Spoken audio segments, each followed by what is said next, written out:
할렐루야. 좋은 아침입니다. 오늘도 기도하며 새벽 시간을 시작합니다. 말씀의 은혜를 허락하여 주옵소서. 성령께서 우리를 인도하여 주옵소서. 기도와 말씀으로 우리의 삶이 거룩하게 하옵소서. 기도하며 오늘 새벽 예배를 하나님 앞에 드리겠습니다.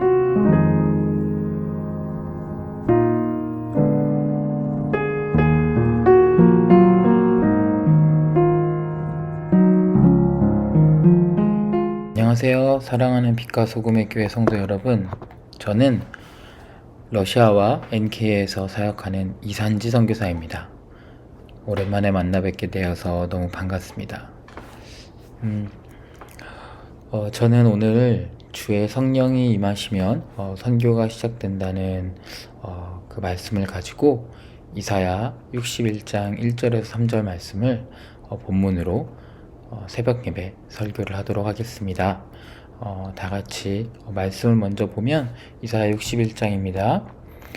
주 여호와의 신이 내게 임하셨으니 이는 여호와께서 내게 기름을 부으사 가난한 자에게 아름다운 소식을 전하게 하려 하심이라. 나를 보내사 마음이 상한 자를 고치며 포로된 자에게 자유를, 갇힌 자에게 노임을 전파하며 여호와의 은혜의 해와 우리 하나님의 신원의 날을 전파하여 모든 슬픈 자를 위로하되 무릇 시온에서 슬퍼하는 자에게 화관을 주어 그 죄를 대신하며 희락의 기름으로 그 슬픔을 대신하며 찬송의 옷으로 그 근심을 대신하시고 그들로 의의 나무 곧 여호와의 심으신 바 그 영광을 나타낼 자라 일컬음을 얻게 하려 하심이니라. 아멘. 네. 오늘 우리가 함께 읽은 이사야 61장 1절에서 3절 말씀은 여러분들도 너무나 많이 들었던 말씀입니다. 예수님께서 공생애를 시작하시기 전에 가장 먼저 읽으시고 붙들으셨던 말씀입니다. 누가복음 4장에 보면 예수님께서 나사렛 회당에서 이 말씀을 읽으시고 이 말씀이 오늘 너희 귀에 응하였느니라 라고 선포하셨습니다. 다시 말해서 예수님의 사명 선언문이 바로 이 본문이었던 것입니다. 아프리카에 갔던 어떤 한 의사가 있었습니다. 그 의료 선교사로 들어갔는데 아프리카의 한 오지 마을로 들어가서 처음에는 의술을 열심히 펼치고 글을 가르치고 아이들을 돌보는 그런 귀한 일들을 하게 되었습니다. 그런데 그 모든 일들이 너무 고된 노동처럼 느껴졌는데 시간이 흐르면서 그는 깨달은 것이 하나 있었습니다. 자신이 손에 가지고 있는 의술보다 더 중요한 것은 사람들에게 다가가 그들의 상처와 아픔을 함께 짊어지고 복음을 전하는 일이었었던 것입니다. 오늘 우리가 읽은 이사야 61장은 바로 그런 선교의 비전, 하나님의 마음을 보여주고 있습니다. 1절 말씀을 다시 한번 보겠습니다. 주의 성령이 내게 임하셨으니 이는 여호와께서 내게 기름을 부으사 가난한 자에게 아름다운 소식을 전하게 하려 하심이라.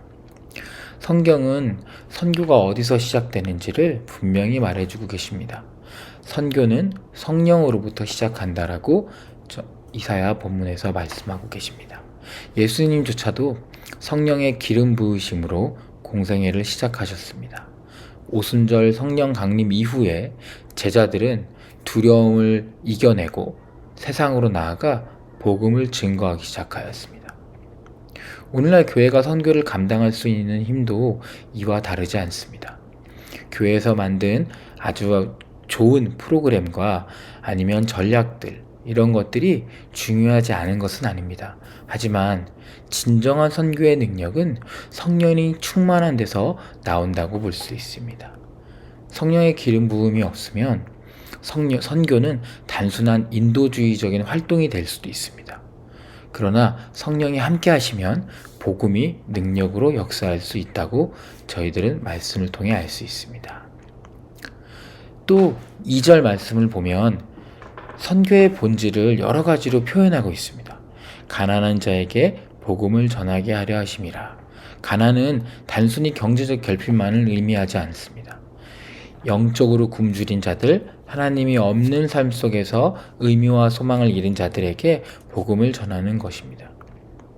마음이 상한 자를 고치며 선교는 단순히 복음을 전하는 말에 그치지 않고 상처 입은 영혼을 치유하는 사역이 될 수 있습니다.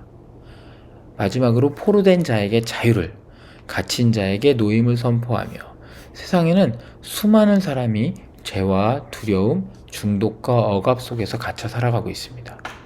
선교는 그들에게 진정한 자유, 곧 예수 그리스도 안에서의 해방을 선포하는 일이라고 할 수 있습니다. 여러 가지 일들이 많이 있는데 선교가 어떠한 때는 문화 교류와 같은 그러한 모습처럼 보일 때도 있습니다. 어쩌면 교회를 열심히 세워서 그 교회를 세우는 것만이 목적이 될 수도 있습니다. 하지만 선교의 궁극적인 모습은 그들에게 선교를 하는 선교의 대상자인 그들에게 진정한 자유, 곧 예수 그리스도 안에서의 기쁨을 얻게 하는 것입니다. 죄로부터 해방을 주게 되는 것이죠. 3절 말씀을 다시 또 읽어보면 이사야는 마지막에 이렇게 말을 합니다. 그들로 여호와께서 영광을 받으시게 하려 하심이라. 하나님은 슬퍼하는 자에게 화관을 주시고 애통하는 자에게 기쁨의 기름을 부으시며 절망하는 자에게 찬송의 옷을 입히십니다. 그리고 그들이 여호와의 영광을 드러내는 의의 나무가 되게 하십니다. 선교의 열매는 무엇일까요? 건물이, 교회가 많이 세워지는 것일까요? 아니면 우리가 자주 보게 되는 통계 같은 곳에서 몇 명이 어느 지역에서 예수를 믿었다는 숫자가 커지는 것을 의미하는 것일까요? 그 모든 것들이 선교의 열매라고 말할 수 있습니다. 하지만 더 크게 우리의 정말 진정한 참된 열매라고 바라본다면 우리가 복음을 전하거나 하나님의 말씀을 들은 자들이 하나님을 예배하는 것입니다. 선교를 나아감에 있어서 선교를 받은 자나 선교를 하는 자나 모두가 결국엔 예배하는 자가 되어지는 것이 맞는 이야기입니다. 모든 민족과 백성과 방언이 어린 양 앞에 모여서 예배할 때, 그리고 찬양할 때 하나님께서 영광을 받으시는 것입니다. 저희가 러시아에서 섬겼던 그 작은 교회가 하나 있습니다. 시골에 집시 아이들이 모여 사는 작은 마을이었습니다. 이름은 바라노브스크라는 마을이었고요. 그 마을엔 집시라고 불리는 집이 제대로 없고 정말 노숙하는 사람들처럼 너무나 힘들게 살아가는 그러한 가정들이 많이 있는 그런 마을입니다. 그 마을에 세워진 교회가 있고 그 지역에 매주 은혜로 집시 아이들이 모여서 예배를 드리게 되었고 그러한 상황 가운데 많은 사람들이 모여들면서 교회가 성장하게 되었습니다. 그 마을은 한 3가지의 마을로 이루어져 있는데 교회는 오직 바라노브스크 교회 하나뿐이었습니다. 그런데 코로나가 찾아오고 그것으로 인하여 교회의 일꾼들이 죽게 되는 일들이 발생하게 되었습니다. 그러면서 코로나가 무서워서 사람들이 떠나게 되었습니다. 그 후 저희도 안식년을 받게 되어서 이 교회로부터 나올 수밖에 없게 되었습니다. 세계 마을의 유일한 교회였던 바라노브스크 교회로 결국에 오게 되는 다리도 큰 문제가 생겨서 끊어지는 일이 일어나게 됐습니다. 이제 기찻길을 넘어서 아이들이 찾아와야 하는 위험한 상황이 되었습니다. 그래서 많은 아이들이 오지 못하게 되었습니다. 저희가 떠나고 저희들이 매주마다 온라인으로 주일학교 아이들한테 성경을 가르치고 하는 그런 선으로 교회를 돕고 있었기 때문에 저희들이 이렇게 나오는 바람에 이런 안타까운 일들을 만든 것 같아 힘든 시간을 보낸 적이 있었습니다. 이렇게 눈으로 보기에는 이 모든 어려운 상황 속에서 교회가 힘을 잃어간다고 보여졌습니다.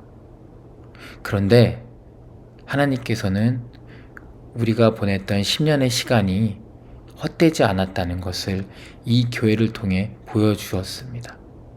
지난 3년 동안 이렇게 떠나게 되는 많은 아이들, 또 교인들, 그들 말고 남아서 교회를 지키는 청년들이 세워지게 되었습니다.